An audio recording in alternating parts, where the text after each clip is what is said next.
बच्चों नेक्स्ट आ जाओ, standard treatment versus intensive treatment. देखो नाम से पता चल रहा है ना, स्टैंडर्ड ट्रीटमेंट वो होगा जो नॉर्मली अक्सर पेशेंट को हम लोग दे रहे हैं। इंटेंसिव ट्रीटमेंट यानी कि बहुत ही ज़्यादा डायबिटिक कंडीशंस वर्स हो गई, तो मैंने अपनी ड्रग की फ्रीक्वेंसी को बढ़ा दिया, ऐसे ही है ना, इंटेंस कर दिया। अब जी इसके अंदर लिखा है कि स्टैंडर्ड ट्रीटमेंट में क्या है, नॉर्मली हम लोग अपने पेशेंट को इंसुलिन इंजेक्ट करते हैं ट्वाइस हम अपने पेशेंट को इंजेक्ट कर देते हैं। ओके, इसके कंपैरेटिवली अगर मैं इंटेंसिव ट्रीटमेंट की बात करूं, उसमें पेशेंट को हम 3 और 3 से ज़्यादा पेशेंट को इंजेक्शन से डेली हम लोग इंजेक्ट करते हैं। और इस इंजेक्शन में देखो, अगर मैं फ्रीक्वेंटली अपने पेशेंट को इंसुलिन इंजेक्ट कर रही हूँ तो मैं कहती हूँ मुझे बार बार उसके ग्लूकोज लेवल की मॉनिटरिंग करनी पड़ेगी। क्यों? क्योंकि मैं इतनी ज़्यादा इंसुलिन दे रही हूँ, हो सकता है कि मेरा पेशेंट हाइपोग्लाइसीमिक स्टेट के अंदर चला जाए। ठीक है, ये इसका ड्रॉबैक आ गया कि मेरा पेशेंट हाइपोग्लाइसीमिया की तरफ जा सकता है। लेकिन मैंने अब ये सोचो कि इंटेंसिव ट्रीटमेंट दी क्यों भाई, दूसरी तरफ मेरा था कि अगर मैं अपने ग्लूकोज लेवल को कंट्रोल ना करूँ तो मेरा पेशेंट क्या माइक्रोवेस्कुलर डिजीज़ की तरफ चला जाएगा। हमने पढ़ा था ना, उसकी वजह से रेटिनोपैथी, नेफ्रोपैथी हो जाएगी। तो भाई उस कंडीशन को ओवरकम करने के लिए मैंने क्या किया, मैं अपने पेशेंट को इंटेंसिव ट्रीटमेंट के ऊपर ले गई। लेकिन आगे जाके हम स्टडी करेंगे, आज सेम ही आपके लिपिनकॉट के टेक्स्ट के अंदर आपके ऑथर ने लिख दिया कि आपके पास कोई ऐसा डायबिटिक पेशेंट आया जो बड़े अरसे से डायबिटिक पेशेंट है, तो आप कोशिश करें कि अब आप अवॉइड कर दें कि इतनी इंटेंसिव ट्रीटमेंट उसको ना दें। इसकी रीज़न क्या हो सकती है? क्या इंसुलिन रेजिस्टेंस आ सकती है? आहिस्ता आहिस्ता इंसुलिन रेजिस्टेंस आ जाएगी और भी आहिस्ता आहिस्ता क्या होगा, उसकी जो वेसल्स हैं वो कंस्ट्रिक्ट करना शुरू कर देंगी। तो ये भी तो एक ड्रॉबैक आ गया। तो आपके ऑथर की उस लाइन को हम लोग इस रीज़न से जस्टिफाई करेंगे आगे जाके। फ़िलहाल टेक्स्ट की तरफ आते हैं। भाई मेरे पास स्टैंडर्ड ट्रीटमेंट क्या थी, मैंने 1 और 2 अपने पेशेंट को इंजेक्ट कर दिया। इंटेंसिव ट्रीटमेंट क्या थी, 3 और 3 से ज़्यादा बार मैंने अपने पेशेंट को इंसुलिन इंजेक्ट की और साथ ही साथ मैंने क्या किया, उसका ग्लूकोज लेवल को मैं मॉनिटर करती है। ठीक है जी, अमेरिकन डायबिटीज़ एसोसिएशन के अकॉर्डिंगली मेरे पास भी, मैं जोन से भी ट्रीटमेंट दूँ, मेरे पेशेंट का जो मीन ग्लूकोज लेवल है दैट मस्ट बी 154 मिलीग्राम पर डेसीलीटर।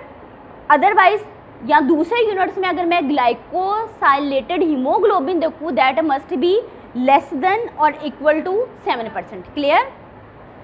अच्छा भी अब जी मैंने इंटेंसिव अपने पेशेंट को जब मैं देख रही हूँ कि भाई इसका मीन ग्लूकोज लेवल इतना नहीं आ रहा, ग्लाइकोसाइलेटेड हीमोग्लोबिन परसेंटेज इतनी नहीं आ रही, तो अब मैंने क्या करना है, मैं अपने पेशेंट को इंटेंसिव ट्रीटमेंट की तरफ लेगी। अल्टीमेट मेरा एम यही था कि मैं इस एम को, इस गोल को जो कि मुझे अमेरिकन डायबिटीज़ एसोसिएशन की तरफ से दिया गया, मैं उसको अचीव कर सकूं। क्लियर?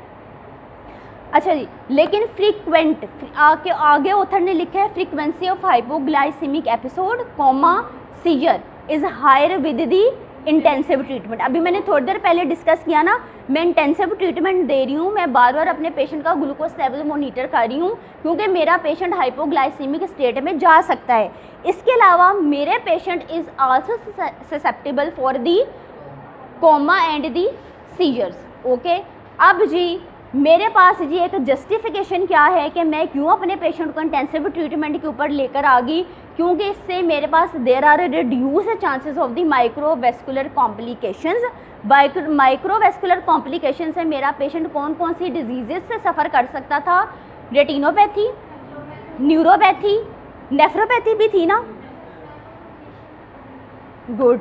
अच्छा बच्चों, अब इंटेंसिव ट्रीटमेंट, अब एक लाइन में ऑथर ने कह दिया मैं इंटेंसिव ट्रीटमेंट दे रही हूँ, किस लिए? ताकि माइक्रोवेस्कुलर कॉम्प्लिकेशंस को मैं ओवरकम कर सकूँ।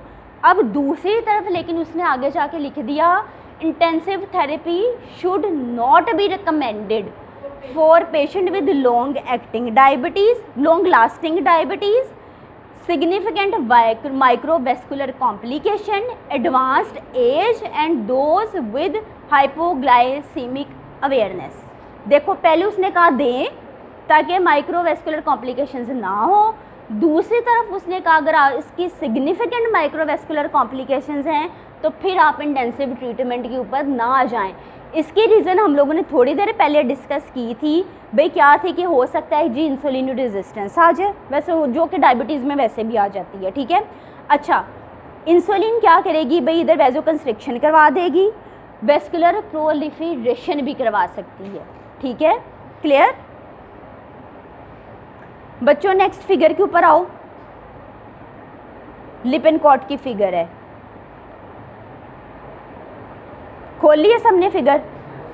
अच्छा जी, फिगर नंबर ए को देखो। फिगर नंबर ए में आपको रेड कलर में, रेड ऑरेंज कलर में नज़र आ रही है इंटेंसिव थेरेपी, और ब्लू कलर में क्या नज़र आ रही है, स्टैंडर्ड थेरेपी। और ग्राफ इज बिटवीन, देखो एक्स एक्सिस पे क्या है, हाइपोग्लाइसीमिक एपिसोड्स, ठीक है। अब जी इसमें दिखाया है कि अगर मैं अपने पेशेंट को इंटेंसिव थेरेपी के ऊपर लेकर जाती हूँ, मैंने एक जी 1000 पीपल की पॉपुलेशन सेलेक्ट कर ली, 1000 लोगों के अंदर मैंने स्टडी की, और उन 1000 लोगों को जब मैंने इंटेंसिव ट्रीटमेंट दी तो मैंने देखा उनके अंदर हाइपोग्लाइसीमिक एपिसोड्स, हाइपोग्लाइसीमिया के चांसेस ज़्यादा हैं, क्योंकि मैं उन्हें इंटेंसिव फ्रिक्वेंटली ज़्यादा मैं उन्हें इंसुलिन दे रही हूँ। जबकि अगर मैं स्टैंडर्ड इंसुलिन थेरेपी दूँ तो हाइपोग्लाइसीमिया के चांसेस कम हैं। अब दूसरी फिगर के ऊपर आ जाओ, फिगर नंबर बी के ऊपर। फिगर नंबर बी में है, देखो अब इसमें स्टैंडर्ड अगेन थेरेपी दिखाई गई है और दूसरी तरफ आपके पास इंटेंसिव थेरेपी दिखाई गई है। अच्छा जी, आपके पास इधर एक्स एक्सिस पे क्या है, percentage of patients with complications दिखाया गया है कि जब मैं अपने पेशेंट, अब देखो ऊपर लाइन में सेम आपके ऑथर ने लिख दिया है कि भाई मेरे पास सबसे पहली जस्टिफिकेशन क्या है इंटेंसिव थेरेपी की, ताकि मेरा पेशेंट कॉम्प्लिकेशंस की तरफ ना जाए, ठीक है। इससे बचाने के लिए माइक्रोवेस्कुलर कॉम्प्लिकेशंस से बचाने के लिए मैं अपने पेशेंट को इंटेंसिव थेरेपी के ऊपर ले गई हूँ, ठीक है। अब जी लेकिन इससे इंक्रीज रिस्क किस चीज़ का है, हाइपोग्लाइसीमिया का है, क्लियर। अब देखो स्टैंडर्ड थेरेपी में क्या है, कॉम्प्लिकेशंस ज़्यादा आएंगी। देखो स्टैंडर्ड थेरेपी का ग्राफ ऊपर जा रहा है ना, कॉम्प्लिकेशंस बढ़ती जा रही हैं। इंटेंसिव में क्या है, कॉम्प्लिकेशंस कम आ रही हैं, ठीक है। लेकिन हाइपोग्लाइसीमिया का चांसेस किस में ज़्यादा है, इंटेंसिव थेरेपी के ऊपर।